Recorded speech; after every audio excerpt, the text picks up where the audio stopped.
Greetings, brothers and sisters. Uh, there's tons of stuff to get to here. Let's start here with the Snopes thing. Snopes co-founder banned for plagiarizing dozens of stories on fact-checking site. And, the truth just keeps on pouring out. Now, I've been doing this now, making videos like this. I mean, I've had this channel since 2007. And really, since 2014, I've been making lots and lots of videos like this, right? I mean, so many videos a day and, more over time, lots of content. And I've been noticing that with each passing year, more of the truth just comes pouring out. Here's another one. CEO of fact-checking site Snopes was caught plagiarizing dozens of articles. It just keeps on pouring out, but people are so willfully not seeing it, like purposefully putting blinders onto it. It's coming out, but it's only acknowledged by a handful of people. BuzzFeed, co-founder of Snopes, wrote dozens of plagiarized articles for the fact-checking site. And so this guy is a bad character guy. Even the New York Times got into the act. They always wanted to, you can't even read their crappy stuff anymore. And so what this truth is about fact checkers, right? And this guy, David Mickelson, or whatever his name is, this is his cat, and this is the woman he co-founded, his wife and the partner and the co-founder of Snopes. And Snopes became successful, and he ditched his wife for a stripper because he's not a good person.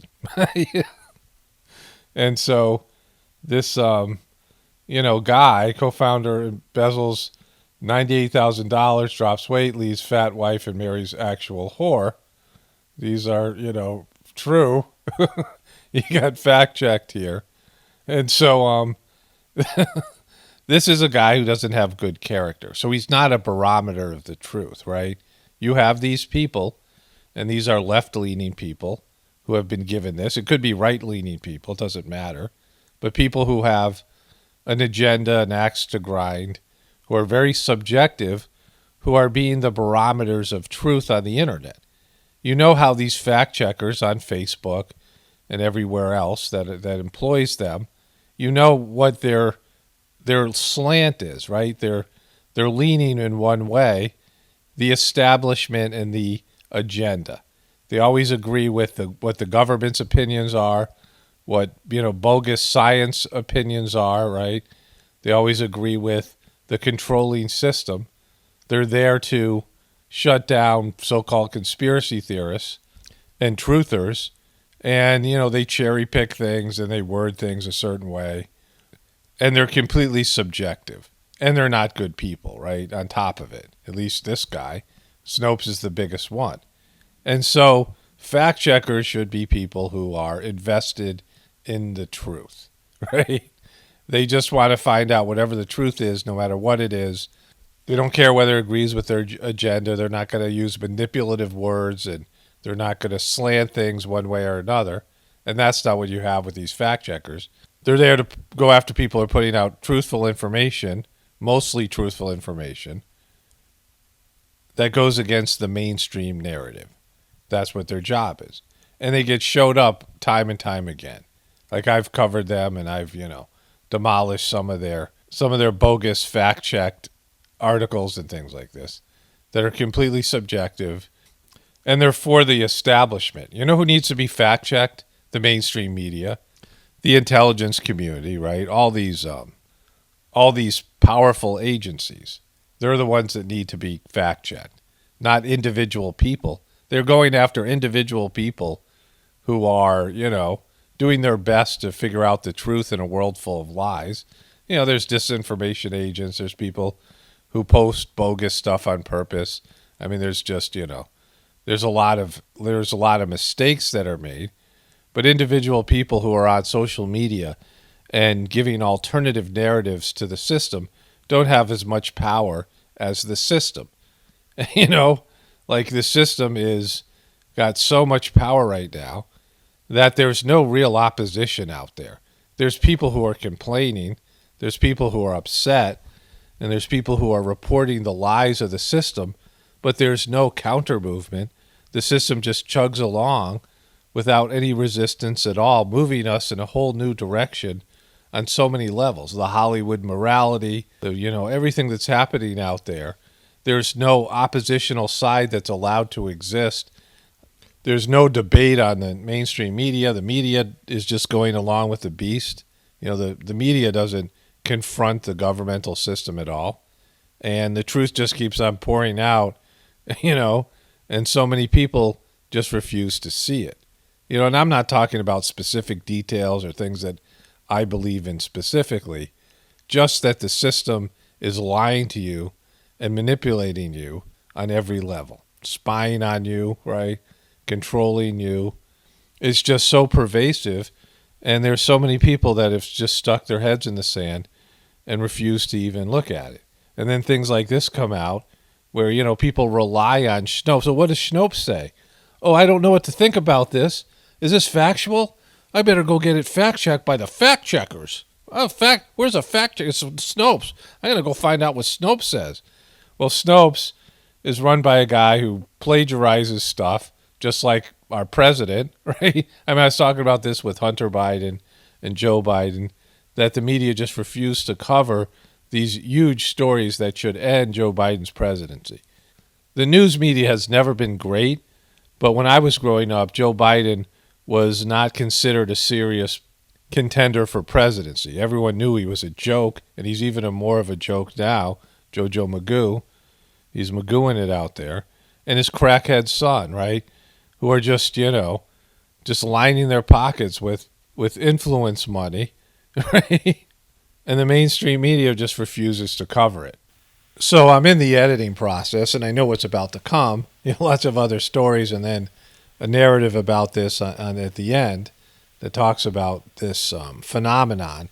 And one of the things I failed to mention, probably the most central point to this, is that the institution of fact-checking, which is a new thing, internet fact-checkers, is not going to be hurt by this at all.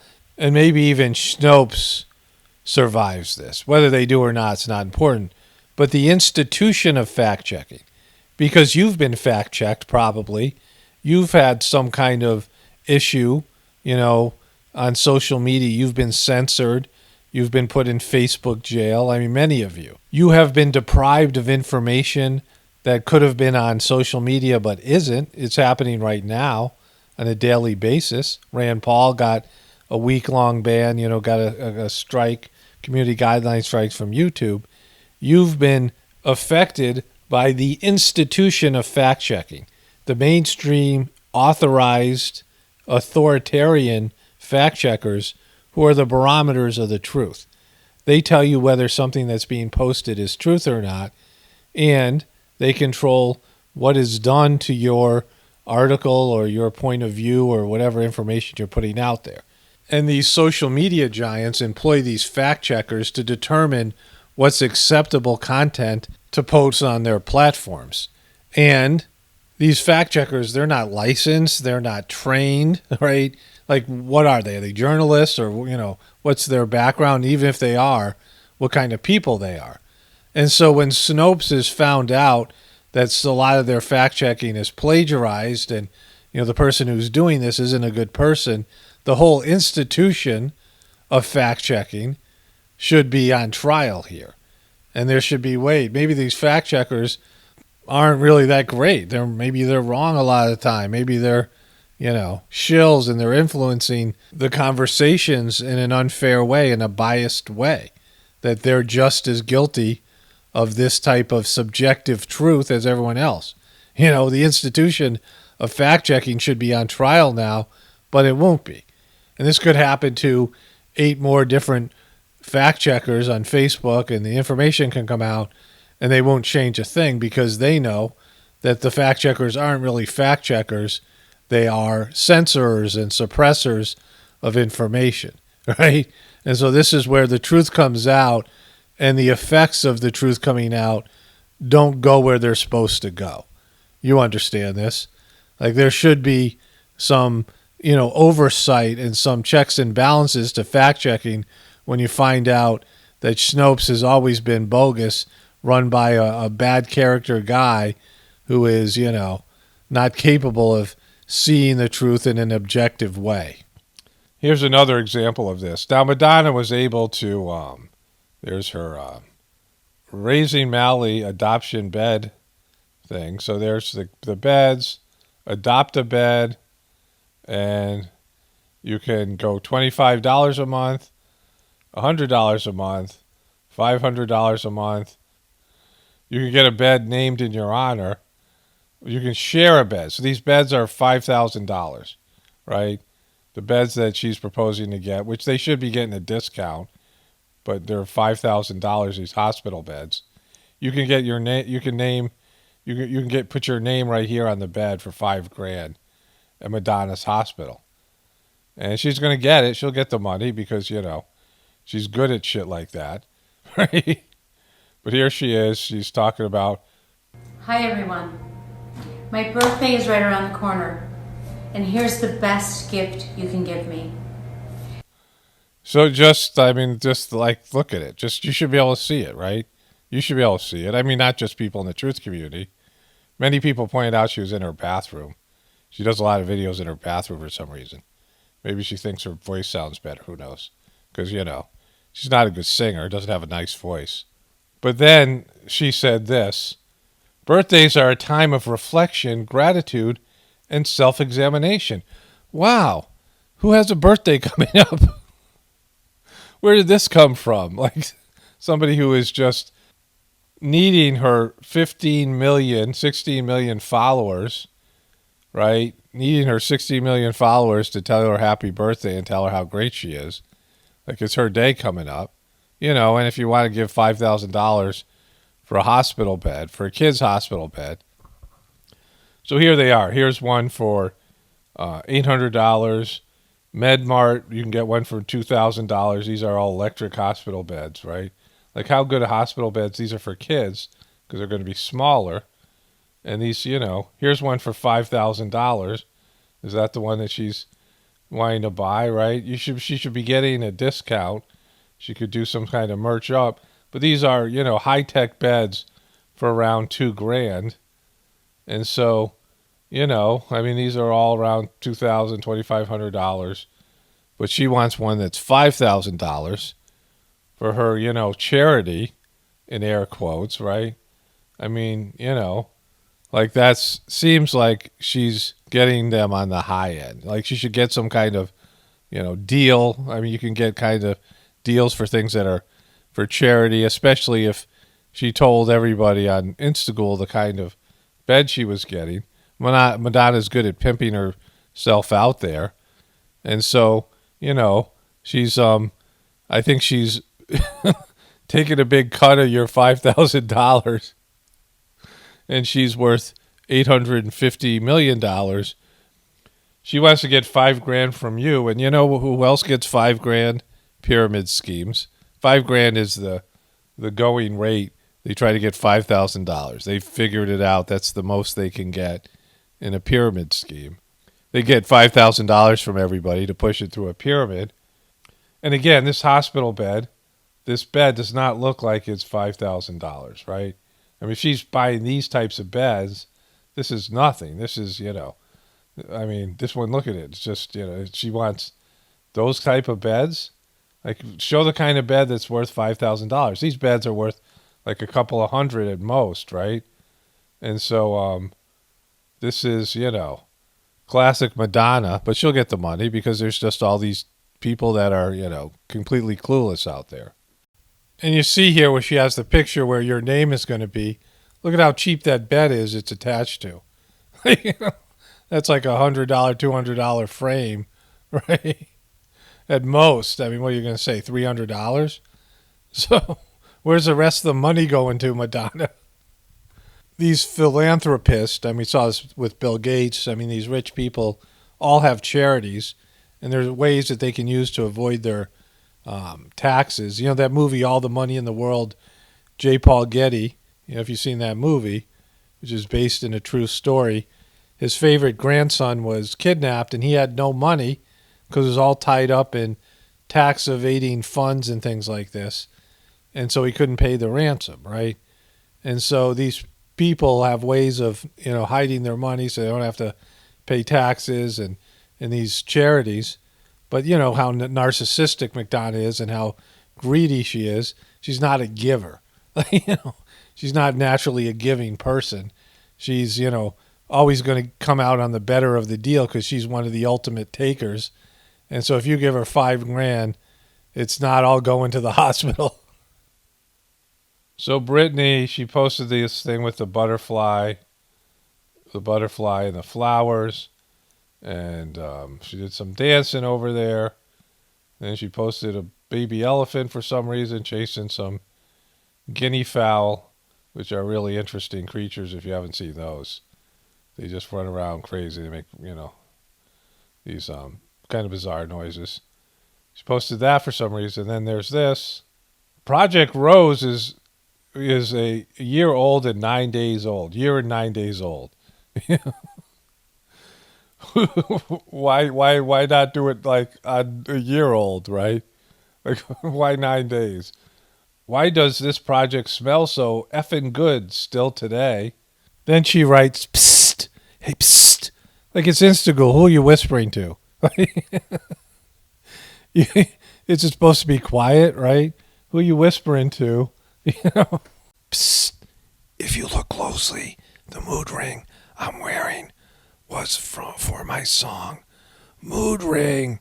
Multiple emojis. Like, why is that a secret? Don't tell anybody else. She's really getting in. There's the mood ring down there. She's blue. Her mood is blue.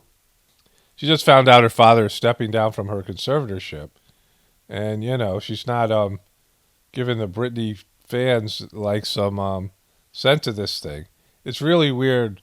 Whenever I say slim down, it usually starts with my legs, then my stomach, then my face. And that's when I know I'm actually lost weight. When you swipe to the second pic, you can actually really see how slim my face is, but I'm not sure I like it. In the old days, when women were heavier, they were considered more attractive to men because it was a sign of wealth. I have a couple of throwback dances from this summer where I look heavier, but it's weird because I think I was happier. Oh well, sorry for my shallow talk of weight, but it is what it is, God bless you all. You don't need to slim down, Brittany. You're already beautiful. And so there it was. Look, unhappy, thin Brittany, happy or heavy Brittany. Is it, she should be slim down and miserable, or bigger and happier? Like, it's the age-old question. Zoe Deutsch films protest scene for forthcoming Hulu film, I'm Not Okay. And so she has this movie. I don't know who Zoe Deutsch is. Is she part of the Deutsch family?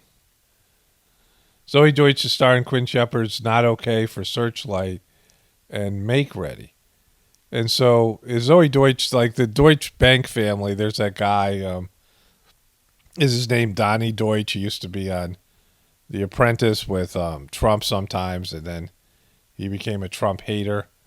But I think he's part of the banking family. I assume she is as well. But there's a movie out there called Not Okay, right?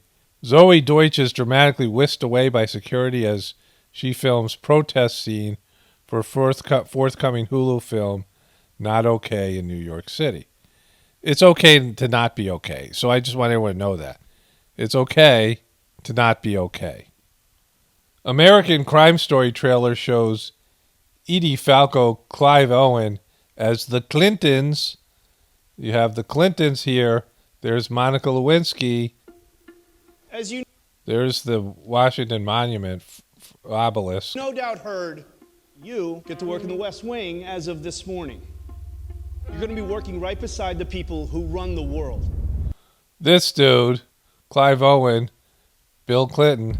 Please. She's happy to work with Bill Clinton. Be professional. Be professional. There's a woman I'm very close to. There's the obelisk again. In the midst of an affair with the President of the United States. There's Linda Tripp. She ended up being the villain. Like everyone disliked Linda Tripp as much as people disliked Clinton on the right and whatever people felt about Monica Lewinsky. Linda Tripp was pretty much disliked by everybody. Hello? You will lose her as a friend. I've made my peace with that. Are you sure you have enough evidence? You know,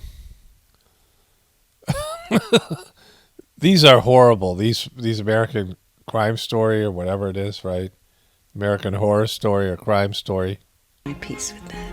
Are you sure you have enough evidence? My calls with Monica. Holy shit. It all has to come out. The press Drudge. There's Drudge Report. will destroy her. You don't know the half of it. My wife went into a hotel room with Bill Clinton. That is a lie. Mr. President, do you know a woman named Monica Lewinsky? That's me. That's my face. That's her face. This isn't about justice. Then what is it about? Impeachment. Impeachment. William Jefferson Clinton, do you solemnly swear? Was that Hillary throwing something? Look at watch. Here it comes right here. Boom. Hillary. There's Hillary throwing some flowers. Boom. There's a handgun in this one. That you will tell the truth, the whole truth, and nothing but the truth, so help you God? I do. I did not have sexual relations with that woman. Boom.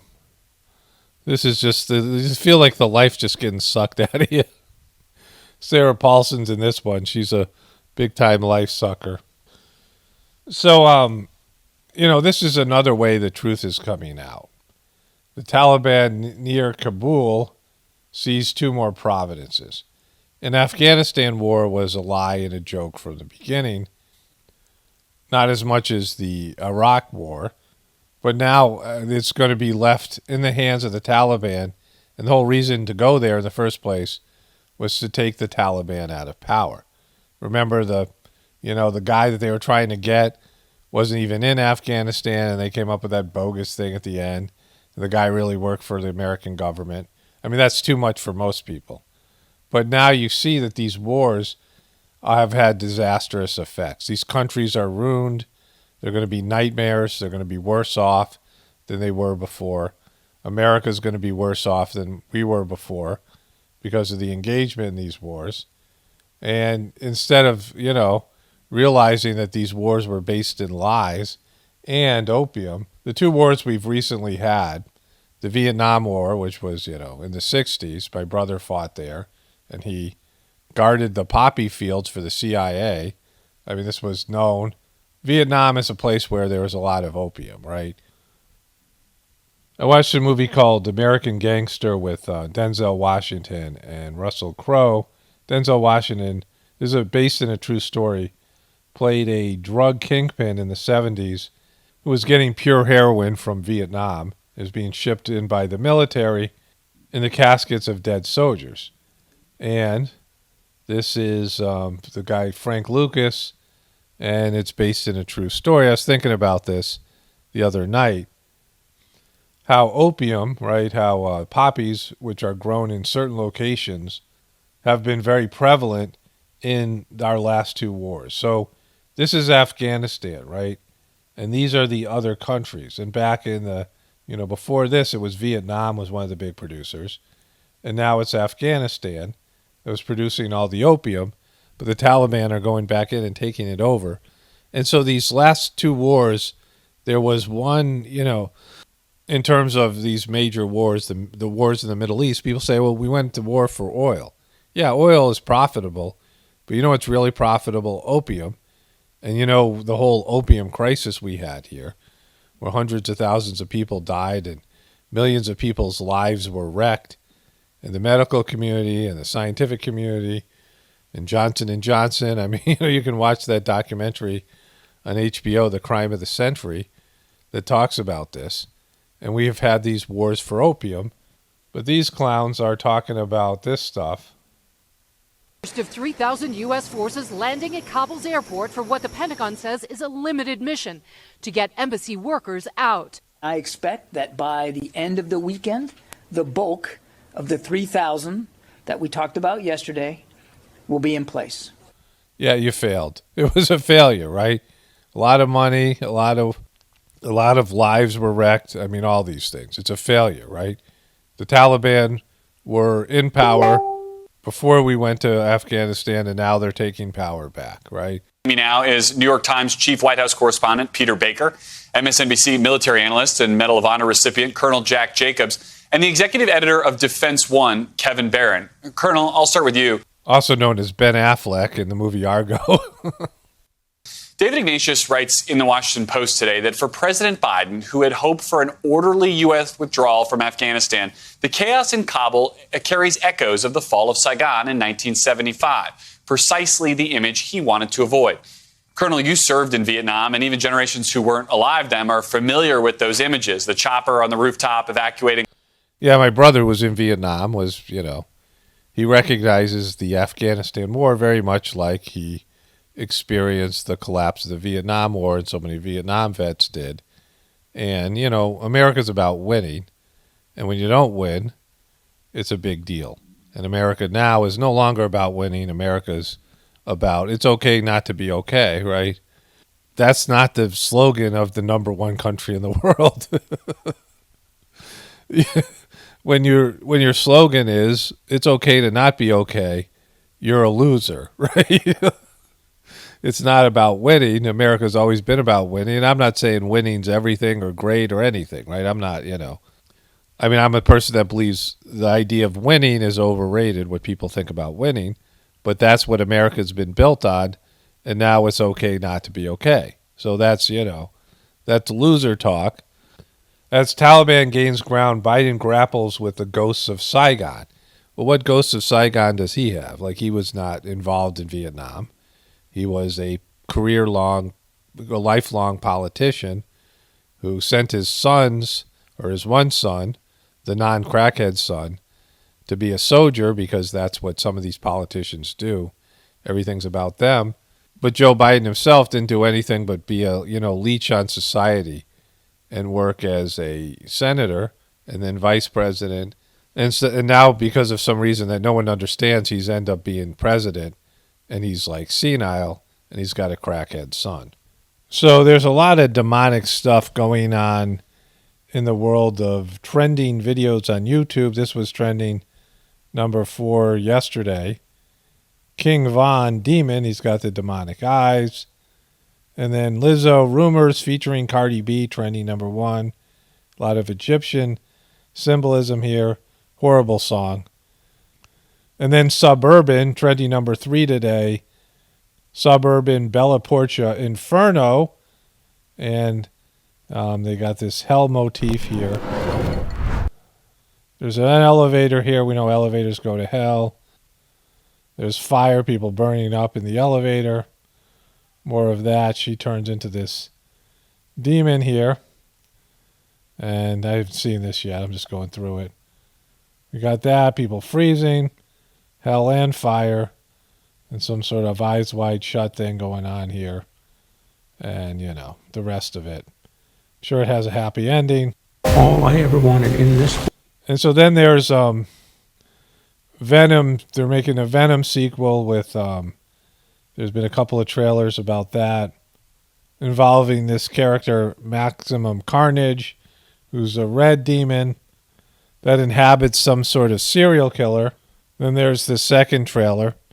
So they're going full demon here, I see this in trending videos, music videos. There's some sort of devilish component or some Illuminati. I mean, there's always something.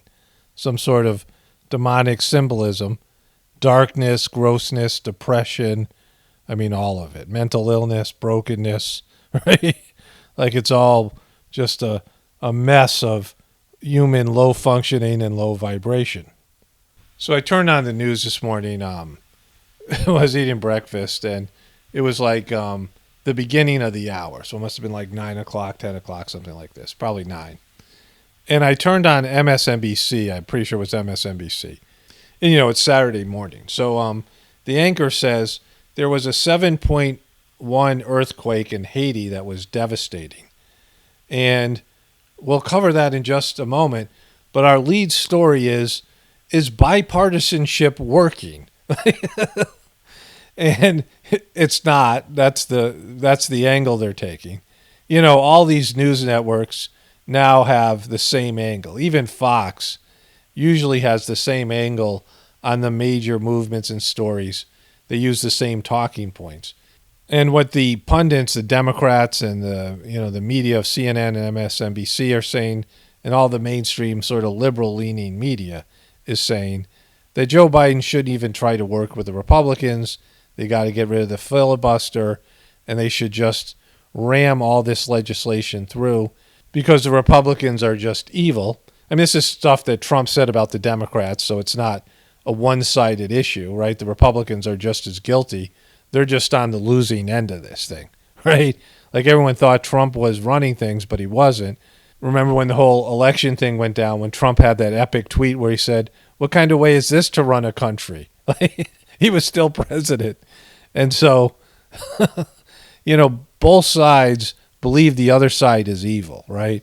I mean, that's not getting better. That's not going to be healed. They can't work together.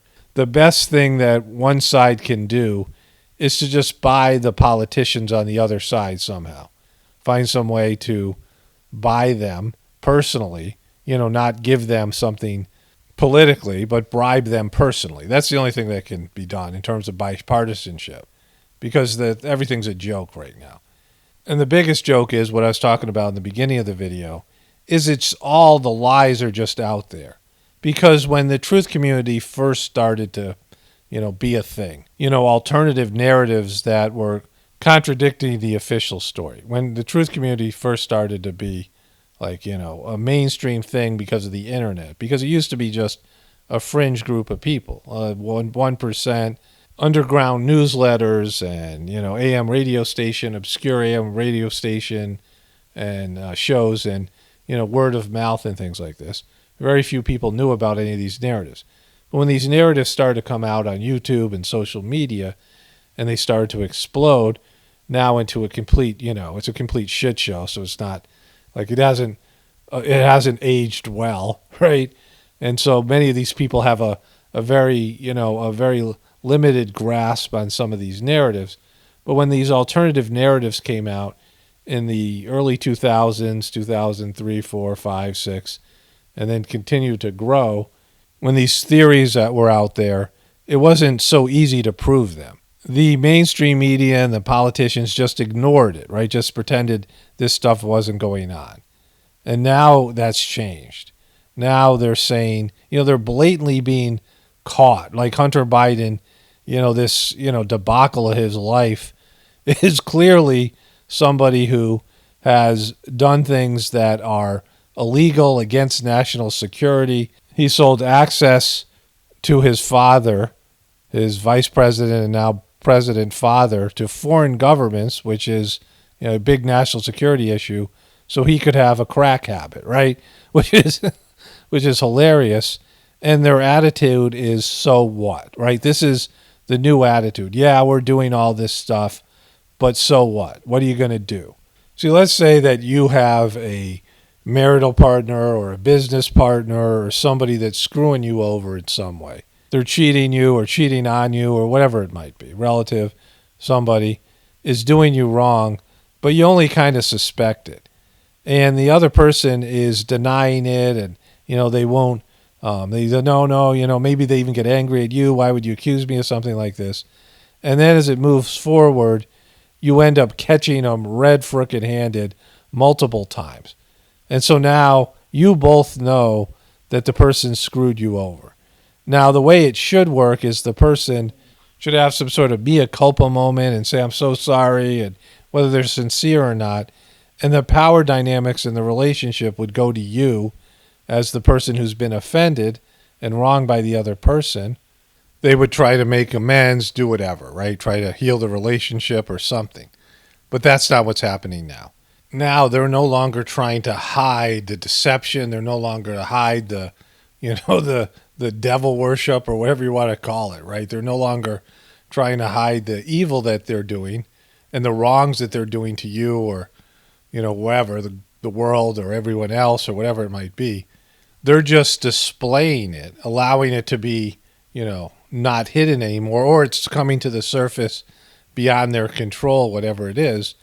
And they're just refusing to acknowledge it and attacking you for acknowledging it, right? You're the evil person for pointing out that they're doing evil stuff, right? You're the problem. You're the problem because you're not accepting it, and you're the one who needs to be, forced, instead of them experiencing some consequences from the media, from the, other people and whatever, politics or Hollywood, whatever it is, right?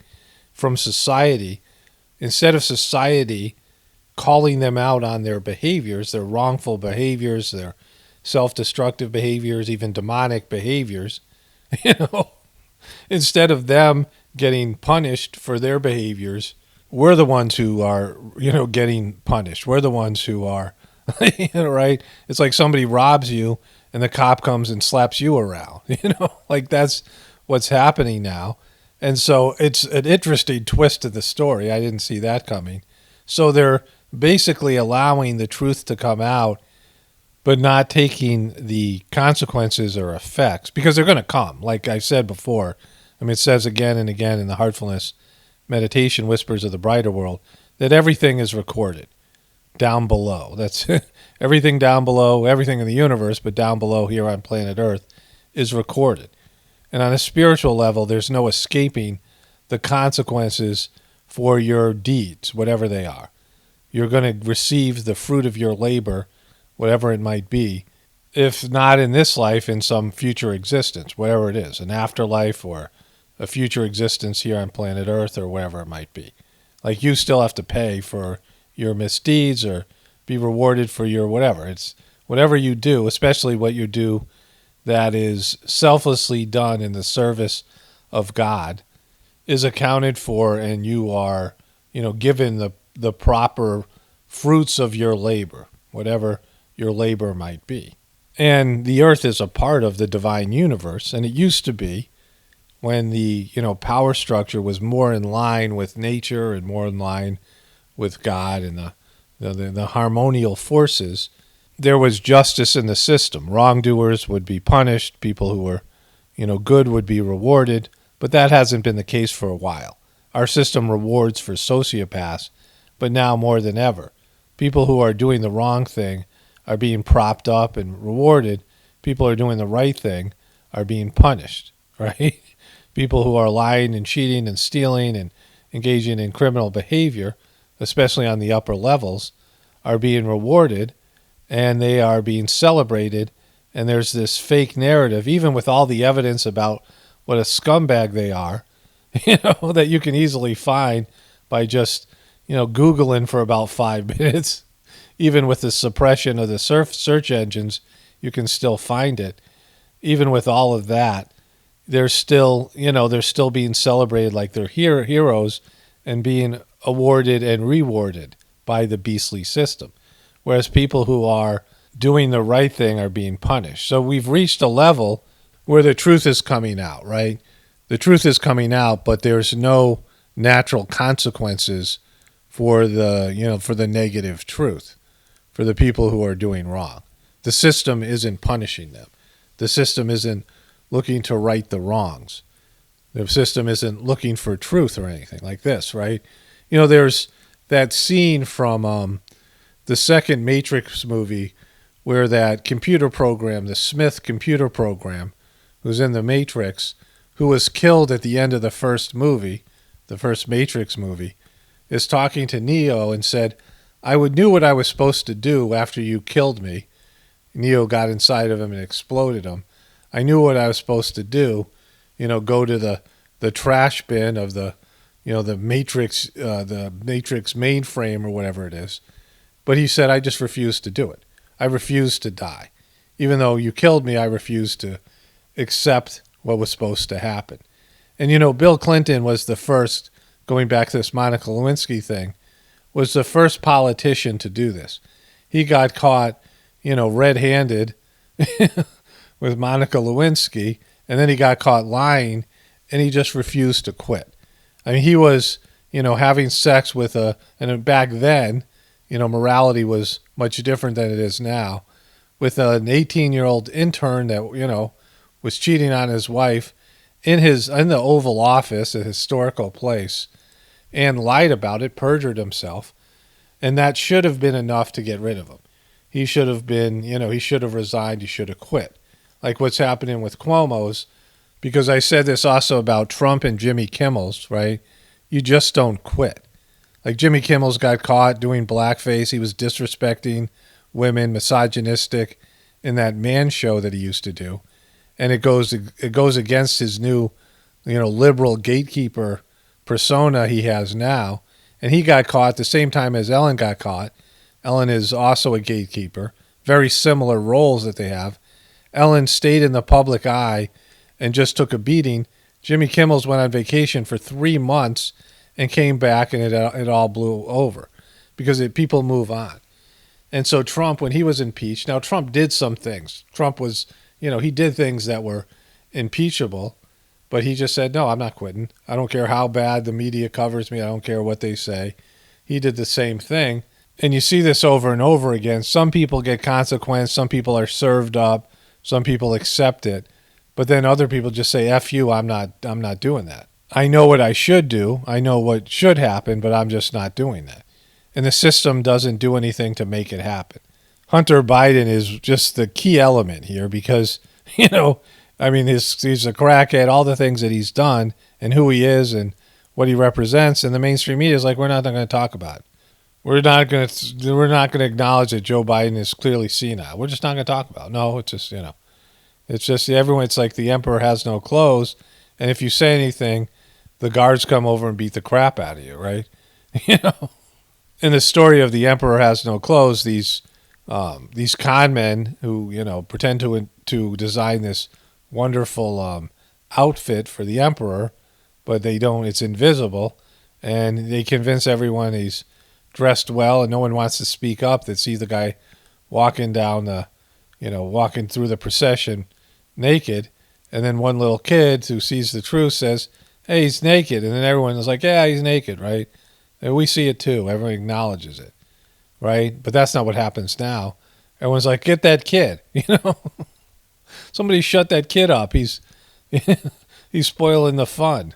And the one thing to know is if the system acknowledged, if the beast acknowledged the evil, acknowledged all the hypocrisy, acknowledged everything, the lies, the historical lies, the abuse, all of it. If it acknowledged it, then the system would collapse.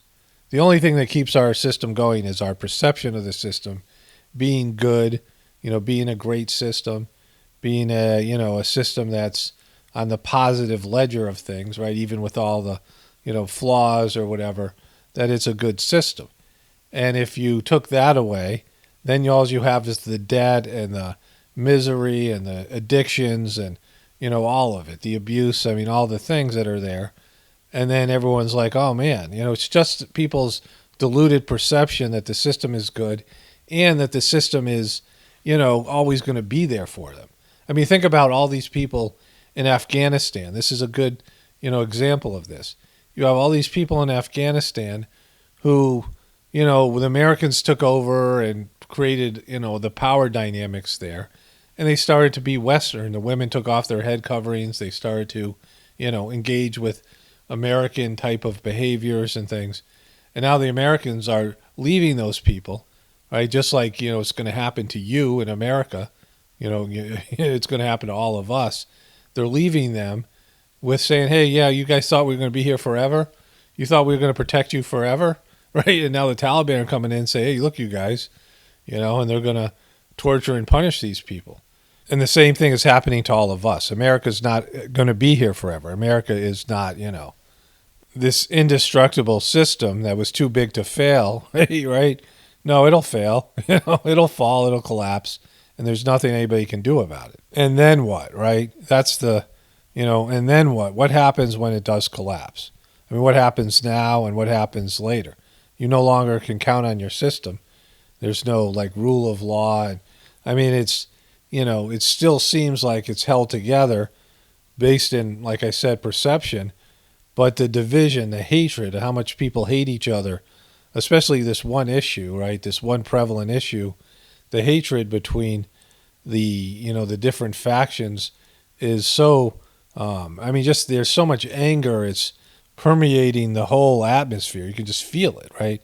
People all ready to go, and then people are acting out, and there's just, everybody's triggered. And so, what's going to happen? Like, what are you going to do? And what's going to happen collectively when the system is no longer here, a system we're 100% dependent on? That's what I talk about over and over again. It's kind of the point of my YouTube channel. This system's collapsing, can't be saved. So what are you going to do, right?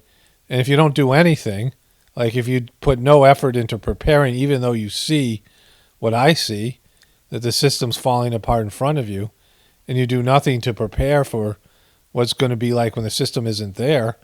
I mean, in terms of, internal preparation, just, getting yourself ready for the shock of the system that's all we've ever known collapsing, and whatever that means, transforms into something worse, or whatever, stages there are until the complete collapse of the system. What are you going to do to prepare, right? Like if there was going to be a water world like Kevin Costner's movie where the polar ice caps melt and there's no more land, well, you better learn to swim and fish. You better learn, some oceanic type of abilities, or you're going to be lost, right? So that's why I talk about the heartfulness system, because the heartfulness system is intertwined. Its reason for existing is to create the next system, a system that is based in people's relationship with God. So it is it's the catalyst, and it is the new wave of the future of humanity to sweep away this old system and help people create a system based in the divine laws and principles, with God being the basis, people's relationship with God internally being the basis of all civilization and cultures in the future on a global basis. That people will have to adopt a personal relationship with God and a collective relationship with God, and their civilization and their soul's path also is intertwined with the structure of that civilization. That's in harmony with nature and is completely different than the materialistic one that's now failing and collapsing around us. And it gets more obvious and more obvious on a daily basis that it's needed, that the system is taking everybody in the wrong direction. The system is, batshit crazy, and the people that are in it are getting crazier and crazier. And we're going in a, demonic direction, and there's no saving it. There has to be some other way, right? This system has to collapse, and then we have to do something completely different than an ego-based, a system based in egoism. We need a system that is, based in the soul, a soul-driven existence. I had a book entitled The Soul-Driven Existence, right? That was, was a sort of a counseling book that I never published, but this idea of a soul-driven existence where we now have an ego-driven existence. And each person has to come up with this on their own. They have to, they can hear it from me, but it has to be something that resonates internally when they say, what do I do now, right? What's next? Like, what are we going to do now?